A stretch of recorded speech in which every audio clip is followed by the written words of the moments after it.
Bienvenida o bienvenido a esta exploración. Hoy nos sumergimos en un tema que, bueno, nos toca a todos, de una forma u otra. El edadismo. Pero lo haremos desde un ángulo un poco distinto al habitual. Tenemos sobre la mesa extractos del trabajo de Ronald Echeverría, en concreto de su libro Reescribiendo el edadismo y un artículo relacionado. Y lo que propone es interesante: mirar las raíces neurológicas de este fenómeno social tan complejo. Nuestra misión hoy es, intentar desentrañar cómo conceptos de la neurociencia, como la teoría del cerebro tribuno y las famosas neuronas espejo, cómo podrían ayudarnos a entender por qué surgen y persisten los estereotipos, los prejuicios y la discriminación basada en la edad. Queremos ir un poquito más allá de la idea, que es cierta, pero a veces se queda corta, de que es solo un constructo social. Justamente. Y la propuesta de Echeverría resulta, pues, provocadora, diría yo, porque intenta tender un puente entre procesos biológicos y evolutivos, cosas que parecen muy internas, muy de nuestro hardware, digamos, y comportamientos sociales que vemos todos los días. Su punto de partida es una lógica de causalidad bastante directa. Si hay un efecto, el edadismo en este caso, debe haber una causa. Y él sugiere que parte de esa causa podría estar en la propia estructura y, ojo, en el funcionamiento evolutivo de nuestro cerebro. No es que niegue lo social, para nada, pero le añade esta capa biológica a la ecuación. Tenemos que ajustar un poco las lentes con las que miramos esto, normalmente. Pues venga, desempaquemos esto. Para empezar, y para estar seguros de que hablamos de lo mismo, recordemos la definición de edadismo que nos da la OMS, la Organización Mundial de la Salud. Identifica tres componentes clave: los estereotipos, que son nuestras creencias, nuestros pensamientos sobre la edad. Como pensamos, sí. Exacto. Luego, los prejuicios, que serían los sentimientos y emociones asociados a esas creencias. El cómo sentimos. Eso es. Y finalmente, la discriminación, que ya es la acción, el comportamiento que deriva de lo anterior. Pensar, sentir y actuar. Clarísimo. Y es aquí donde Echeverría traza una correlación muy visual, diría. Sí. Propone vincular estas tres dimensiones con las tres grandes capas evolutivas del cerebro, aquellas descritas por Paul MacLean en su teoría del cerebro triuno. Exacto. Aquí una pequeña aclaración, si me permites. ¿Claro? Esta teoría del cerebro triuno como tal tiene sus debates y matices en la neurociencia actual. No es, digamos, el último grito, pero funciona muy bien como un modelo conceptual. Es útil para estructurar la idea que presenta Echeverría en este contexto. Un marco, básicamente. De acuerdo, perfecto. Pues usemos ese marco entonces para entenderlo. Empecemos por los estereotipos, el cómo pensamos. Echeverría sugiere que estos podrían tener su anclaje más profundo, casi instintivo, en la capa más antigua, el llamado cerebro reptil. Así es. El complejo reptiliano, si miramos la evolución, es la parte más primitiva de nuestro cerebro. Está orientada fundamentalmente a la supervivencia básica: comer, defenderse, reproducirse. Lo esencial. La hipótesis aquí es que los estereotipos sobre la edad, sobre todo los negativos, y ojo, a menudo inconscientes, Ajá. podrían estar conectados con un miedo primordial, una asociación muy básica entre edad avanzada y finitud, la muerte al final, pero no de una forma consciente, elaborada, ¿sabes? Sino como una especie de señal de alerta instintiva, un eco de peligro ligado a la supervivencia. Aunque en nuestro contexto social moderno, pues ese peligro sea inexistente o esté totalmente mal interpretado. Resulta, casi contraintuitivo, ¿verdad? Pensar que algo tan social como un estereotipo sobre la edad pueda tener raíces tan animales, ¿no? Es chocante, sí. Pero si fuera así, explicaría por qué a veces el edadismo es tan resistente a la lógica. En los propios textos de Echeverría se pone el ejemplo del mundo laboral, que es muy claro. Esa política no escrita, pero que sigue ahí en algunas empresas, de evitar contratar a personas, digamos, mayores de 45 o 50. Sí, es un clásico lamentable. Y las justificaciones que se dan a veces suenan racionales. Son menos adaptables, no encajan con la cultura joven, pero seamos sinceros, a menudo no resisten un análisis caso por caso. ¿Podría ser entonces que detrás de esa reticencia se esconda ese miedo reptiliano, no a la persona en sí, sino a lo que simbólicamente representa. El paso del tiempo, la cercanía al final, una amenaza al status quo que se percibe casi a nivel visceral. Esa es la línea argumental que sigue. Sugiere que ciertos pensamientos automáticos, esas generalizaciones rápidas que forman los estereotipos, podrían originarse ahí. En esa capa cerebral tan básica, ligada a la autopreservación. Es una forma de simplificar el mundo para reaccionar rápido, ¿entiendes? Sí, sí. Aunque esa simplificación sea injusta o directamente errónea. Y claro, esto opera a menudo fuera de nuestra consciencia. No es que alguien piense, uy, mi cerebro reptil tiene miedo. No, simplemente surge la creencia. La gente mayor es menos dinámica. Punto. Vale, esa es la capa del pensar estereotipado, el reptil.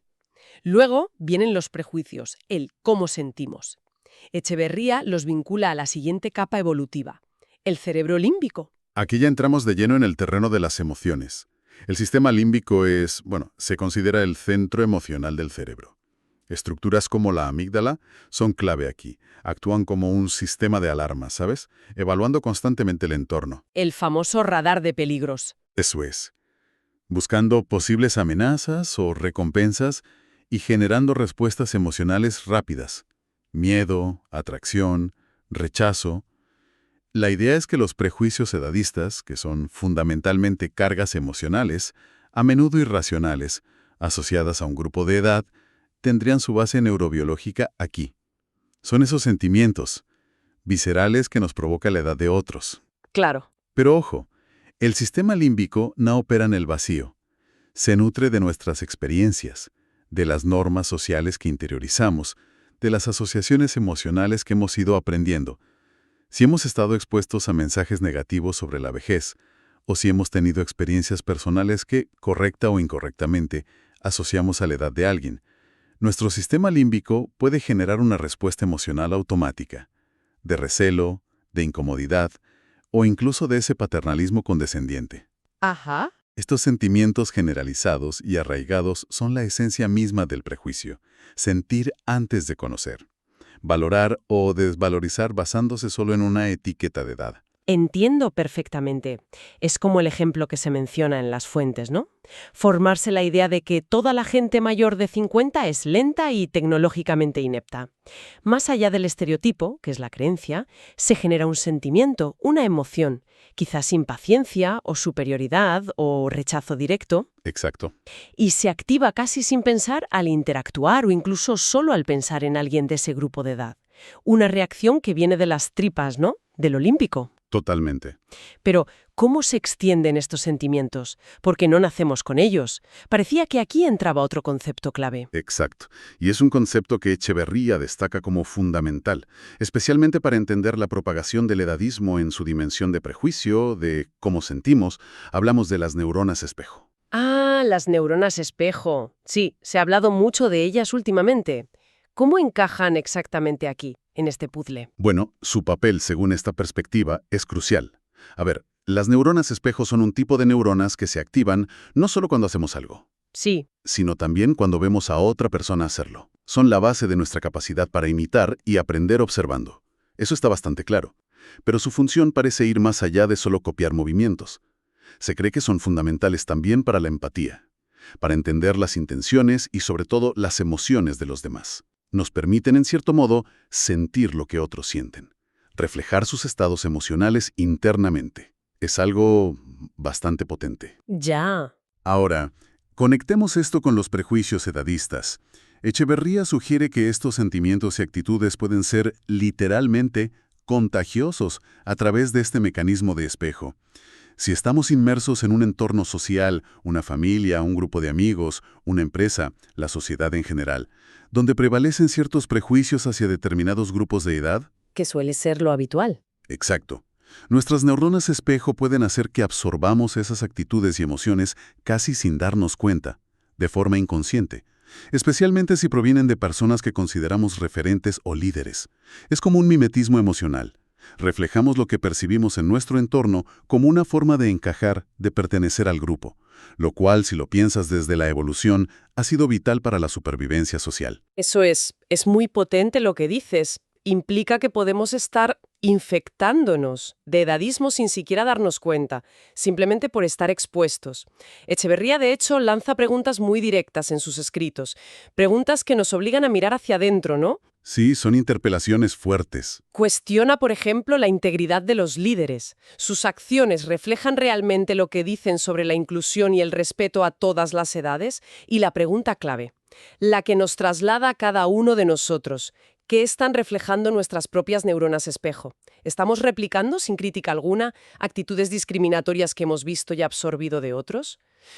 Es una llamada a la autoobservación bastante seria. Lo es, sin duda, porque sitúa parte de la responsabilidad no solo en lo que pensamos conscientemente, que también, sino en lo que reflejamos automáticamente. Nos invita a ser mucho más conscientes de las influencias que recibimos y, claro, de las actitudes que proyectamos nosotros mismos. Muy bien.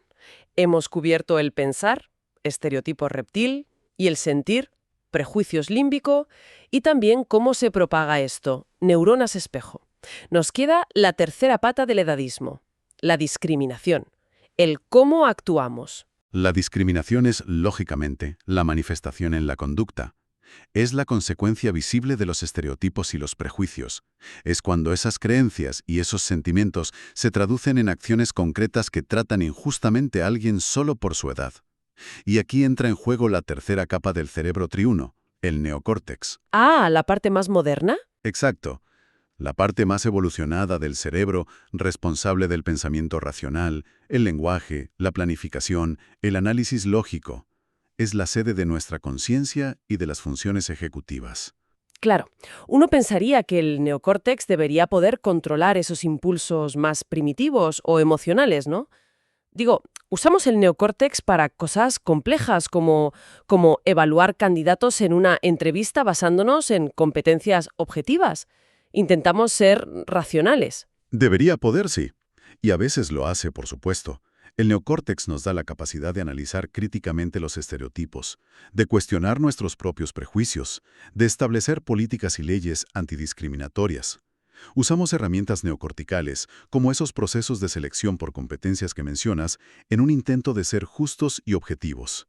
Sin embargo, y aquí está el kit de la cuestión según Echeverría, Ajá. esas respuestas emocionales límbicas a menudo secuestran o influyen poderosamente en las decisiones que finalmente tomamos. ¿Quieres decir que, aunque tengamos la capacidad racional, las corazonadas, las intuiciones, Exacto. que en realidad pueden ser prejuicios disfrazados, terminan pesando más en la decisión final? Puede ocurrir con mucha frecuencia.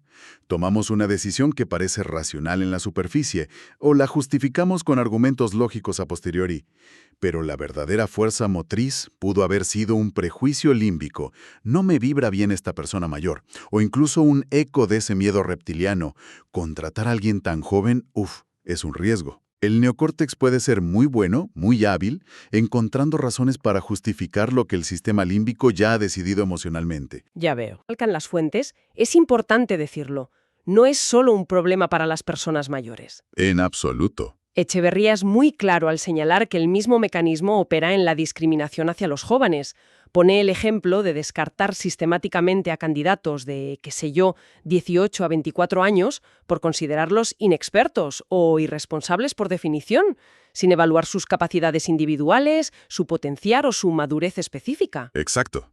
Es la misma lógica perversa. Un estereotipo y un prejuicio asociados a la etiqueta joven llevan a una acción discriminatoria, ignorando completamente la realidad individual. Es el edadismo en la otra dirección del espectro de edad. Justamente. El mecanismo subyacente, generalización basada en la edad, carga emocional prejuiciosa, acción discriminatoria, es el mismo.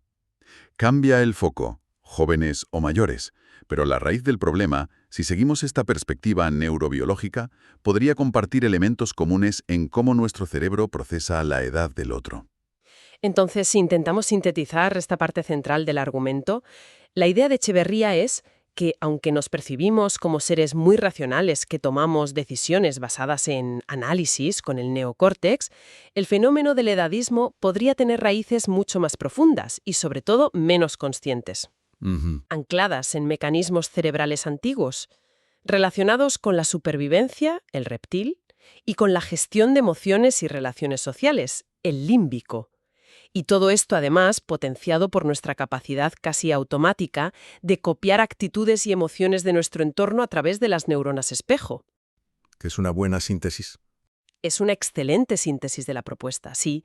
Pone el foco precisamente ahí, en que para entender y, sobre todo, para combatir el edadismo, quizás no baste con apelar solo a la razón o a la corrección política, que también son necesarias, ¿eh? Claro.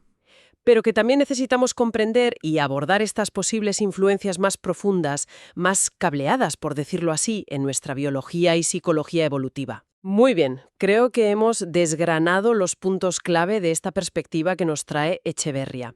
Recapitulando muy brevemente, para sentar las ideas, hemos explorado esta conexión intrigante, la verdad, que propone Ronald Echeverría entre ciertos conceptos de la neurociencia, el modelo del cerebro triuno y el papel de las neuronas espejo.